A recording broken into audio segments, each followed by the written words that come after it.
तो hello students, एक बार फिर से स्वागत है आपका हमारे यूट्यूब चैनल द सक्षम एकेडमी पर।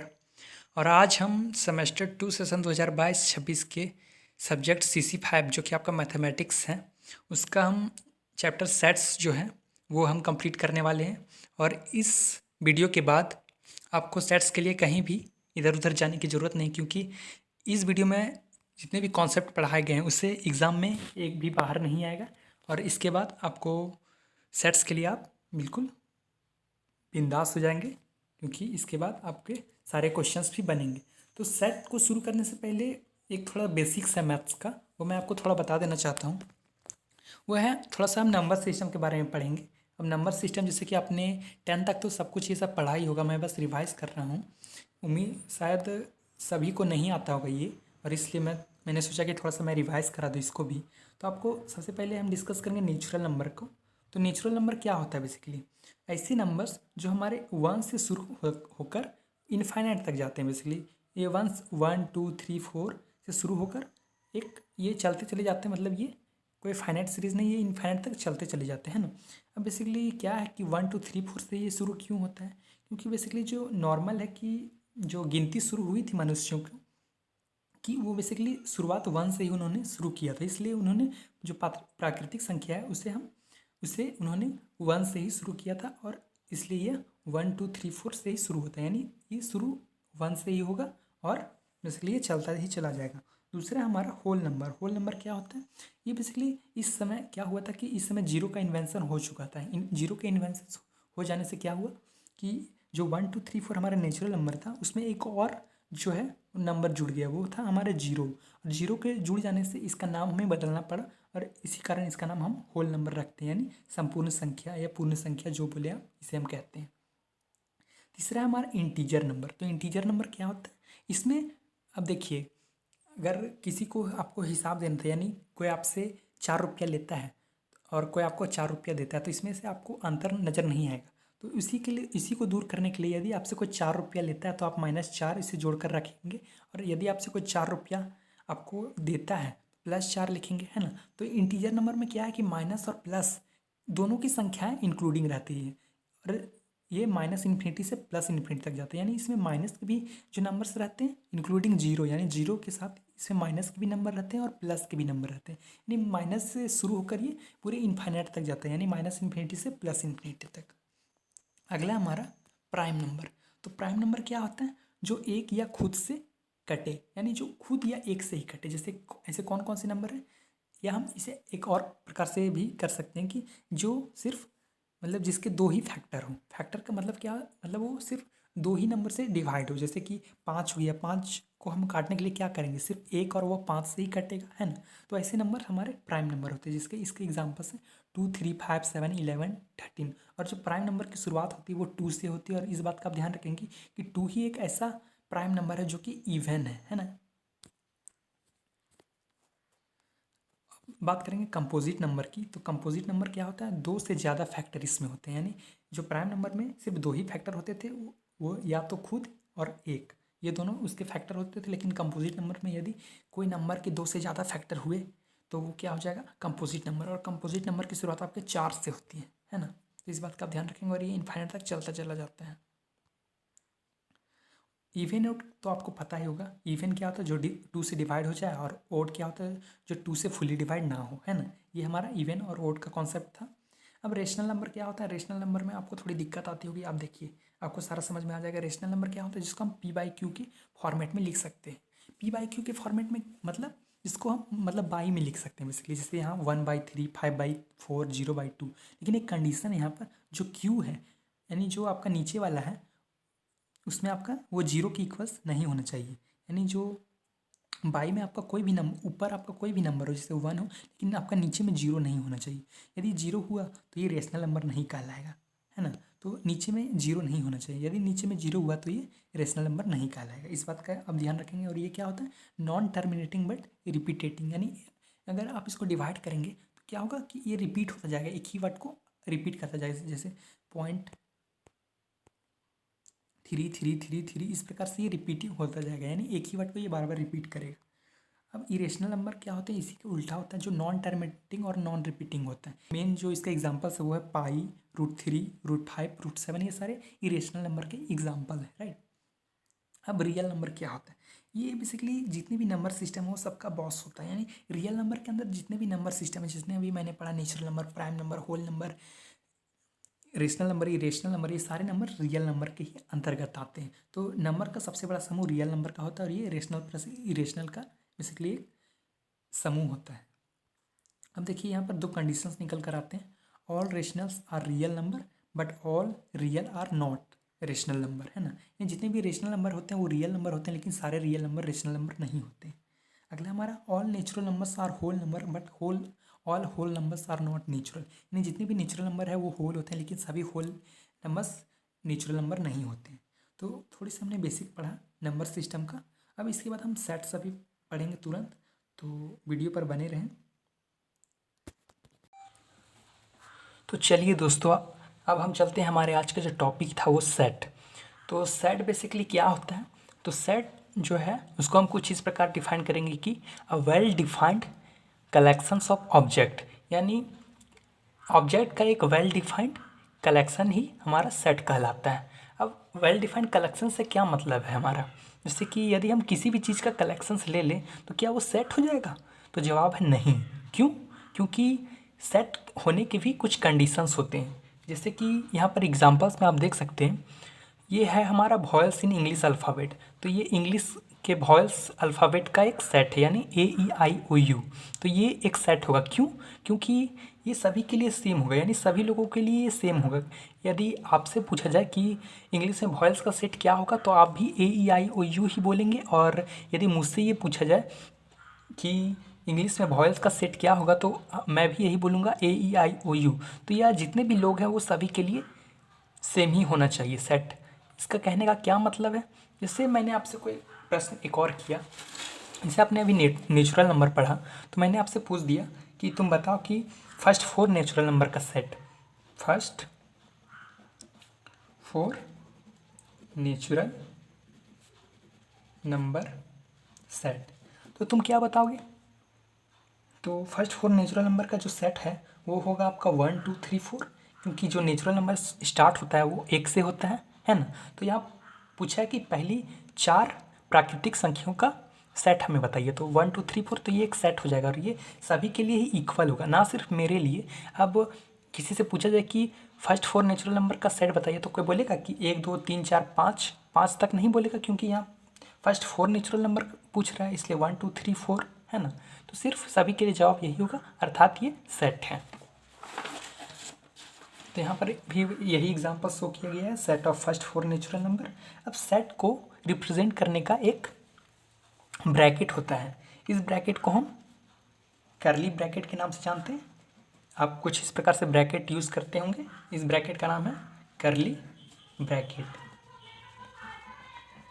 और कर्ली ब्रैकेट की मदद से ही हम सेट को रिप्रेजेंट करते हैं। आप देख सकते हैं ये यहाँ मैंने वॉयल्स का एक सेट लिखा और उसको कर्ली ब्रैकेट से बंद कर दिया, मतलब ये एक सेट हो गया। यानी सेट को रिप्रेजेंट करने के लिए हम कर्ली ब्रैकेट का उपयोग करते हैं। अब प्रॉपर्टीज़ ऑफ सेट जानेंगे, कुछ प्रॉपर्टीज़ होती हैं सेट्स की, तो उसको अब हम जानेंगे। तो देखिए, a set can be written in any order, यानी सेट को हम किसी भी ऑर्डर में लिख सकते हैं। कैसे? देखिए, मैंने कोई एक सेट लिया ए नाम का मैंने एक सेट लिया 1 2 3 4, तो यदि हम इसका ऑर्डर भी चेंज कर देना तो इस पर कोई फ़र्क नहीं पड़ता। ऑर्डर्स का कहने का क्या मतलब है, इससे मैंने इसी चीज़ को पलट कर लिख दिया, जैसे कि 4 लिख दिया 3 2 1, यानी इसका उल्टा करके लिख दिया, तो क्या ये सेट होगा? तो बिल्कुल होगा, क्योंकि सेट में ऑर्डर का कोई मतलब नहीं होता, यानी ऑर्डर मायने उतना नहीं रखता है सेट में। इस बात का ध्यान रखेंगे, ये सेट का एक प्रॉपर्टीज़ है। अगला हमारा जो प्रॉपर्टी वो है same element can not be repeated, यानी एक ही एलिमेंट बार बार रिपीट नहीं होगा। जैसे कि सेट ए में आपके जो एलिमेंट हैं उसको ये है 1 2 3, ये 3 एलिमेंट हैं, और यदि हम मतलब जो फिर से जो नया सेट बनाएंगे उसमें हम किसी भी एक एलिमेंट को बार बार रिपीट नहीं करेंगे। यानी जैसे यहाँ 1 2 2 और 3 लिखा हुआ है तो ये सेट गलत हो जाएगा। क्यों गलत हो जाएगा? क्योंकि यहाँ 2 और 2 बार बार रिपीट हो रहे हैं, यानी सेट में रिपीटेशन लॉ फॉलो नहीं होता। यानी एक ही जो एलिमेंट है उसको हम बार बार रिपीट नहीं कर सकते। एलिमेंट में किसको बोल रहा हूँ, जो सेट के अंदर जो जितने भी नंबर्स या ऑब्जेक्ट रहेंगे इसको हम लोग एलिमेंट के नाम से जानते हैं, ठीक है, इसको हम एलिमेंट्स कहेंगे। तो जितने भी एलिमेंट्स हैं वो रिपीट नहीं होंगे। एक बार यदि हमने किसी भी वर्ड या शब्द को लिख लिया या किसी भी नंबर को लिख लिया तो वो दोबारा रिपीट नहीं होगा, ठीक है। तीसरा जो हमारा है, name of a set should be in capital letter, यानी हम किसी भी सेट का यदि नाम लिखते हैं ना तो हमेशा कैपिटल लेटर में होगा। जैसे कि आप सेट का नाम दे रहे हैं तो मान लीजिए सेट का नाम जेड है ना, तो जेड है तो ये कैपिटल लेटर से ही शो होगा। यहाँ पर आप स्मॉल लेटर का यूज़ नहीं कर सकते हैं। जेड में से आप कोई भी सेट बना लीजिए 1 4 6 8, इससे मतलब नहीं है। लेकिन जो सेट का जो नाम है ये हमारा बेसिकली सेट का नाम है, सेट ए, सेट बी, ये है हमारा सेट जेड। तो बेसिकली ये जो हम नाम दे रहे हैं वो एक्चुअली कैपिटल लेटर में ही होना चाहिए या स्मॉल में नहीं होना चाहिए। यदि हम सेट ए इस प्रकार लिख देते हैं 1 2 3 4 तो ये बेसिकली गलत हो जाएगा, ये बिल्कुल रॉन्ग हो जाएगा। क्यों? क्योंकि इसमें जो है वो ये जो सेट का नाम है वो स्मॉल लेटर से लिखा गया है ना। तो ये भी एक प्रॉपर्टी से सेट का, इस बात का आप ध्यान रखेंगे। अब सेट में एक वर्ड आता है बिलोंग्स टू, है ना। बिलोंग्स टू आपको क्वेश्चंस में काफ़ी देखने को मिलेगा।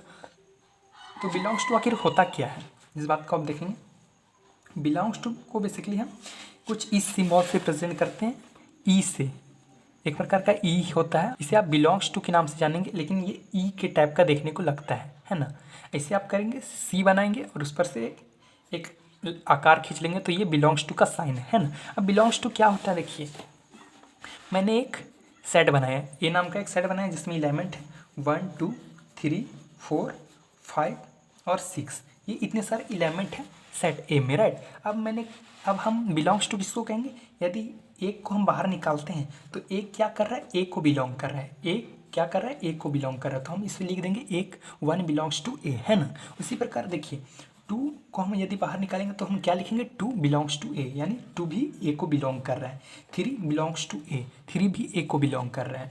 4 बिलोंग्स टू ए, यानी 4 भी ए को बिलोंग कर रहा है। उसी तरह 5 बिलोंग्स टू ए, यानी 5 भी बिलोंग कर रहा है ए से। बिलोंग्स का मतलब एक साधारण भाषा में आप समझ सकते हैं संबंध रखना।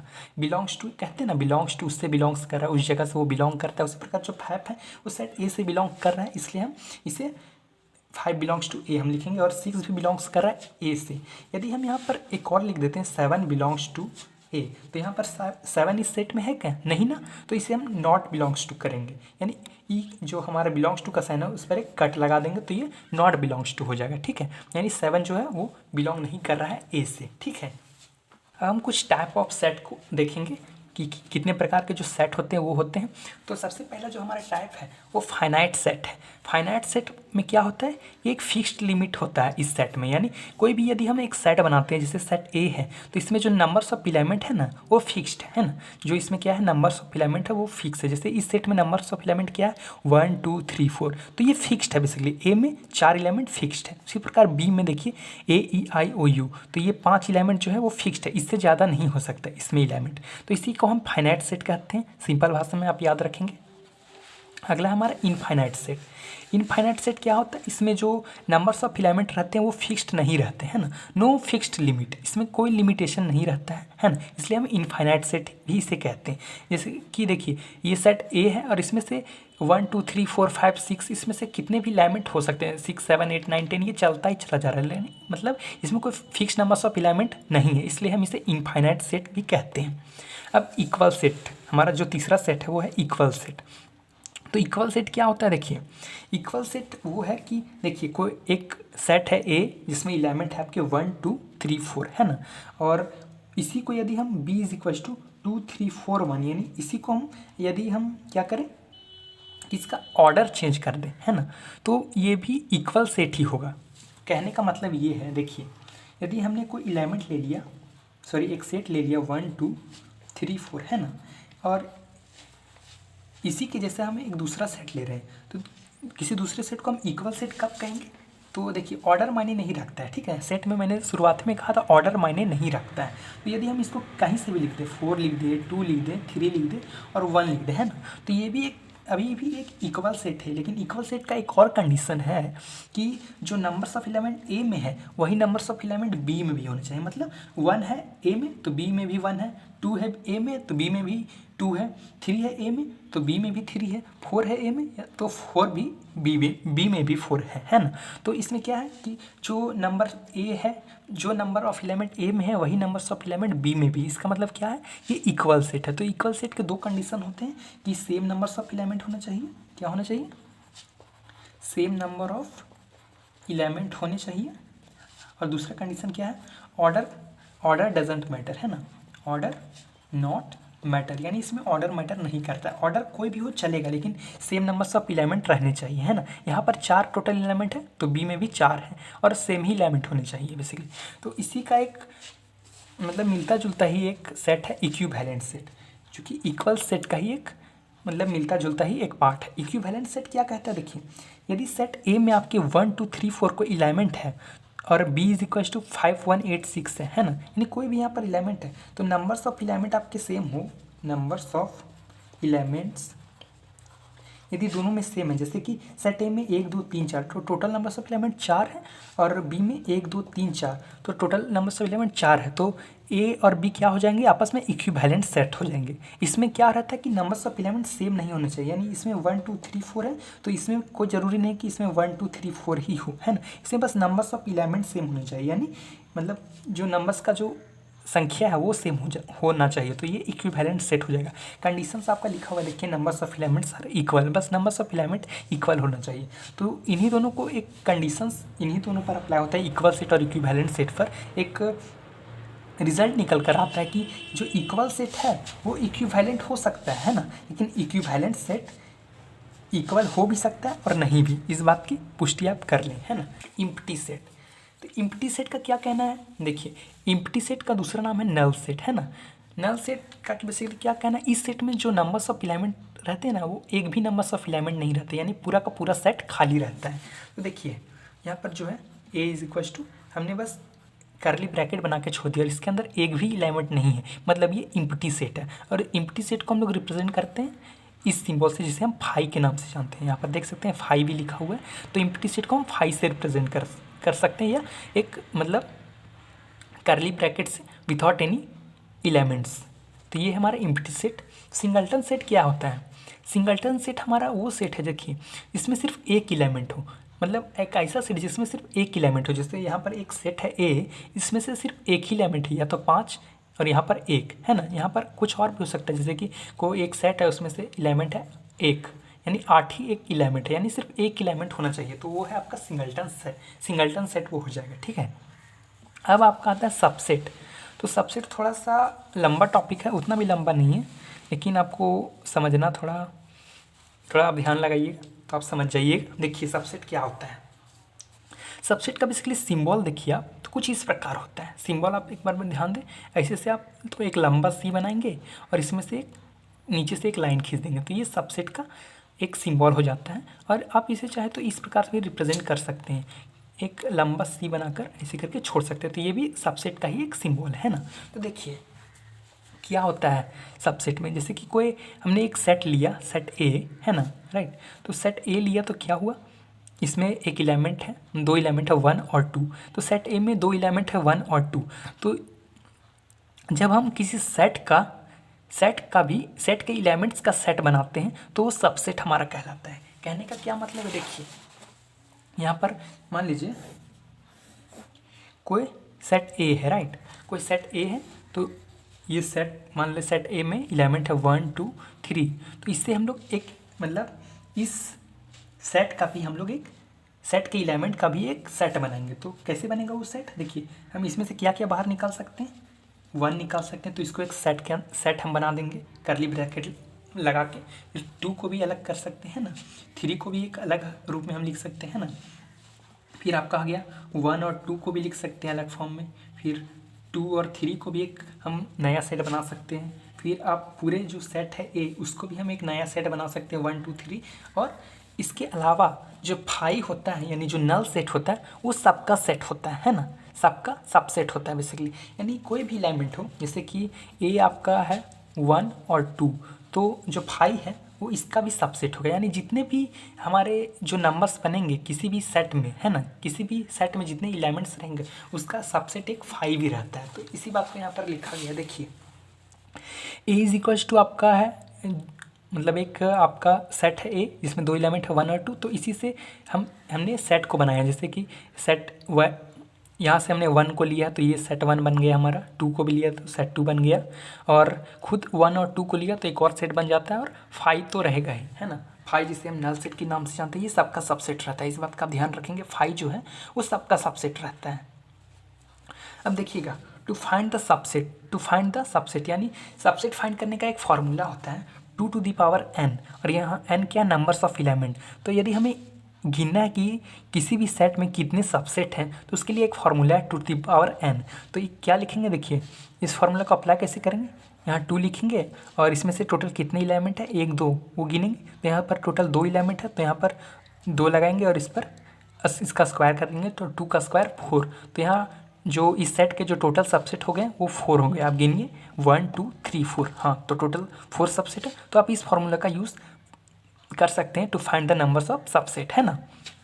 तो इसी प्रकार यहाँ पर वही चीज़ है कि बी एक सेट है 1 2 3, और बी का हम सबसेट निकाल रहे हैं। सबसेट जैसे कि मैंने आपसे कहा कि सभी एलिमेंट्स को एक सेट के रूप में हम प्रेजेंट करते हैं सबसेट में।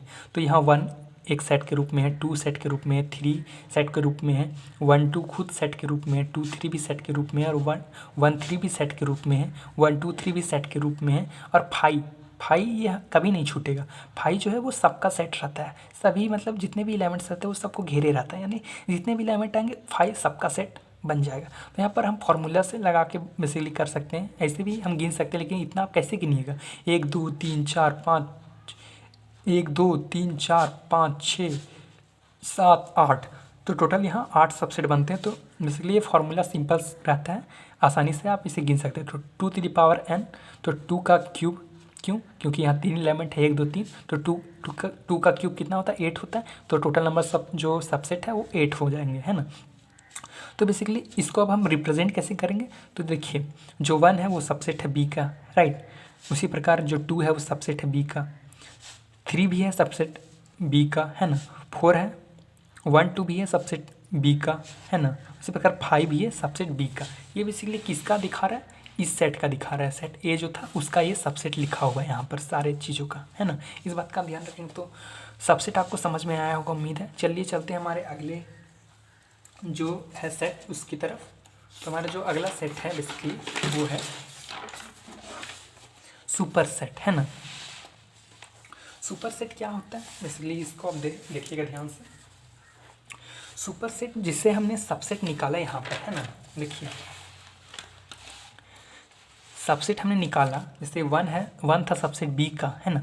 तो बी क्या होगा 1 का सुपर सेट, इस बात का ध्यान रखें, सुपर सेट यही है ना। जैसे 1 यहाँ सबसेट है बी का, जैसे 1 का रिलेशन है बी से फादर का, तो फादर का भी एक से तो रिलेशन होगा सन का। इस बात का ध्यान रखेंगे, कैसे मैं आपको दिखा रहा हूँ। देखिए यहाँ पर एक सेट था जिसे हम लोग मान लीजिए ये फादर थे, है ना, और फादर से इनके जो सबसेट बने वो सन थे, क्योंकि फादर से ही सारे सेट निकले। सेट जो 1 है वो एक नया सेट बना है, सेट 2 भी एक नया सेट बना है, खुद 1 और 2 भी एक नए सेट बना है, और 5, तो ये सारे सन हो जाते हैं ना, यानी किसी फादर के ये बच्चे जैसे लगते हैं हमें, इसलिए हम इसे फादर और सन से रिप्रेजेंट करते हैं, ठीक है। इसलिए मैं समझाने के लिए यूज़ कर रहा हूँ फादर और सन, ठीक ना। तो यहाँ पर आप देख सकते हैं ये सुपर सेट क्या होता है, जैसे यहाँ पर 1 सबसेट है बी का, तो क्या हो जाएगा, बी हो जाएगा सुपर सेट 1 का, है ना। तो सुपर सेट का जो साइन है वो जस्ट अपोजिट है सबसेट का। सबसेट का जो साइन है, सबसेट का जो साइन है वो कुछ इस प्रकार से है, लेकिन सुपर सेट का जो साइन है, सुपर सेट का जो साइन है वो इसका उल्टा है, यानी ऐसे करके ऐसे, है ना, उल्टा से लिख के नीचे से एक लाइन खींच देना, तो ये सुपर सेट का एक साइन है। इस बात का ध्यान रखेंगे।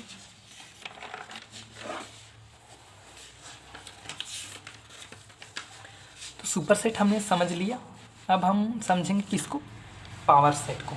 अब पावर सेट क्या होता है भाई, तो देखिए जितने भी हमने यहाँ पर सबसेट में जितने भी हमने सेट निकाले थे, यानी जितने भी हमने एक नया सेट बनाया था सभी लोगों का, यानी सभी जो नंबर से उसका एक सेट बनाया था, इन्हें हम अगर हम एक बड़े से करली ब्रैसेस में या ब्रैकेट में लिख देते हैं तो इसे ही हम पावर सेट कहेंगे। यानी जितना भी हम सबसेट बनाते हैं, जैसे कि देखिए पावर सेट क्या होता है, देखिए जैसे कि ए है, इसमें एलिमेंट है आपके 1 और 2, राइट। और इसी का हम यदि हमें वो सबसेट निकालना तो क्या क्या होगा, सबसेट 1 होगा, 2 होगा, 1 और 2 होगा और 5 होगा। तो इसे ही हम करली ब्रैकेट में, जब यदि हम इसे करली एक बड़े से करली ब्रैकेट में बंद कर देते हैं तो ये हमारा क्या हो जाता है, ये हमारा पावर सेट कहलाने लगता है। यानी जो सेट नया बनता है, जो पुराने सेट से जो नया सेट बनता है उससे भी हम एक पूरे सेट के फॉर्म में रिप्रेजेंट करते हैं। यानी करली ब्रैकेट का यूज़ करके हम एक नया सेट बनाते हैं, उसे हम कहते हैं पावर सेट। तो इस बात का ध्यान रखेंगे, पावर सेट। अब देखिए टाइप्स ऑफ सेट में एक है हमारा जो है वो यूनिवर्सल सेट, जिसे हम यू से रिप्रेजेंट कर सकते हैं, राइट। तो यू देखिए यूनिवर्सल सेट क्या होता है, यूनिवर्सल सेट सेट की दुनिया का सबसे बड़ा सेट होता है बेसिकली। यानी यूनिवर्सल सेट से बड़ा दूसरा कोई सेट ही नहीं होता है ना। तो यूनिवर्सल सेट में मान लीजिए कोई सेट है 1 2 3 4 5 6 7 8 9 10, इन सब का समूहों का एक सेट है, राइट। अब क्या है कि उसमें से हमने कोई एक नया सेट बनाया, जैसे a is equal to 1 2 3, b is equal to 6 5 10 7। तो देखिए u is a universal set of a and b, यानी u क्या है, यूनिवर्सल सेट है a एंड b का, क्योंकि जो नया सेट है a और b वो u के यानी यूनिवर्सल सेट के एलिमेंट से ही मिलकर बना है। देखिए यूनिवर्सल सेट में आपके हैं 1 2 3 एलिमेंट्स, तो a में भी है 1 2 3, b में क्या है 6 5 10 और 7। तो ये सारे एलिमेंट्स आपके कहाँ से लिए गए, यूनिवर्सल सेट से, है ना। तो हम कहेंगे बेसिकली कि यू है, यानी यू जो है is a universal set of A and B, है ना। तो ए एंड बी का बेसिकली जो यूनिवर्सल सेट है वो यू है। इस बात का ध्यान रखें, यूनिवर्सल सेट सबसे बड़ा सेट होता है। अब बात करते हैं हम डिसजॉइंट सेट की। डिसजॉइंट सेट क्या होता है, तो देखिए डिसजॉइंट सेट बेसिकली हमने एक सेट लिया a is equal to 2 3, b is equal to 4 6 set. तो यहाँ पर क्या लिखता है, no common elements a and b are disjoint, यानी दोनों के बीच कोई भी कॉमन एलिमेंट नहीं है। यानी a में यदि 2 और 3 है तो b में 2 और 3 ना होकर 4 6 सेट है, यानी दोनों में यदि कोई कॉमन एलिमेंट ना हो तो उसे हम डिसजॉइंट सेट के नाम से जानते हैं। अगला हमारा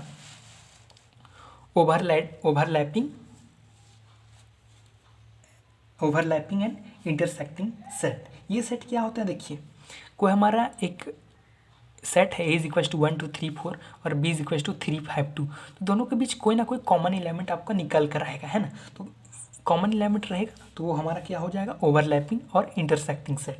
जिसे हम यहाँ पर देख सकते हैं, हम जो कॉमन एलिमेंट है 2 3, यहाँ भी 2 है यहाँ भी 3, यानी कॉमन एलिमेंट निकल कर आ रहे हैं, तो ये हमारा ओवरलैपिंग और इंटरसेक्टिंग सेट है ना। फिर हम बात करते हैं यूनियन ऑफ सेट की। अब यूनियन ऑफ सेट क्या होता है, देखिए ये हमारा कोई सेट है A, जिसमें से एलिमेंट है 1 2 3 4 5, B है हमारा एक सेट जिसमें एलिमेंट है 5 2 8 14 7। तो A यूनियन B दोनों को मिलाकर हमें लिखना है, यानी इसके भी एलिमेंट और इसके भी एलिमेंट दोनों को मिलाकर लिखना ही यूनियन कहलाता है। यूनियन का मतलब क्या होता है, एक प्रकार से मिलाव होता है यूनियन, यानी एक प्रकार से इकट्ठा करना यूनियन, है ना। तो हम इसे लिखेंगे A यूनियन बी। यूनियन का साइन बेसिकली यू से होता है ना, इस बात का ध्यान रखेंगे।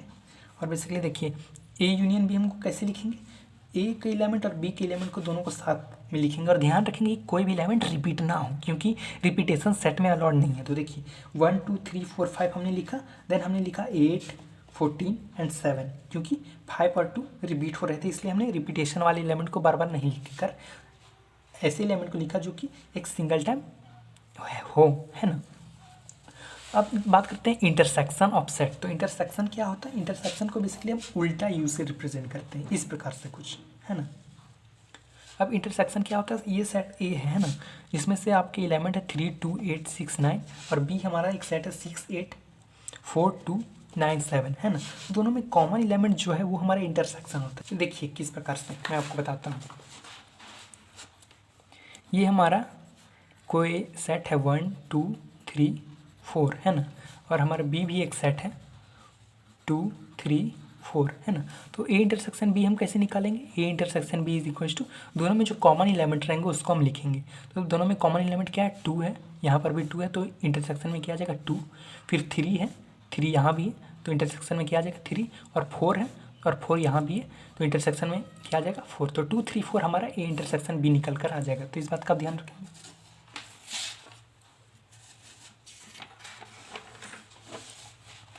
हम बात करते हैं डिफरेंस की। तो सेट का जो डिफरेंस होता है बेसिकली देखिए क्या होता है, इसलिए इस डिफरेंस का मतलब होता है माइनस करना। तो सेट ए है कोई सेट बी है, दोनों में से माइनस करेंगे किसी भी मतलब जो नया एलिमेंट निकल कर आएगा, A minus B is equal to 2 और 8 है। कैसे देखिए, ये हमारा मान लीजिए कोई सेट ए है, वो है हमारा 1 2, मान लीजिए कोई भी हमारा सेट है। जैसे यहीं पर आप देखिए ना, यहाँ पर एग्जांपल लिखा हुआ है A is equal to 2 3 8 4 and B is equal to 3 8 6 4 7 है ना। तो क्या है कि कॉमन एलिमेंट्स को छोड़कर, यानी इसमें क्या होता है ए माइनस बी में इसे हम ओनली ए भी कहते हैं, यानी सिर्फ इसमें एक ही एलिमेंट ही लिखते हैं, है ना।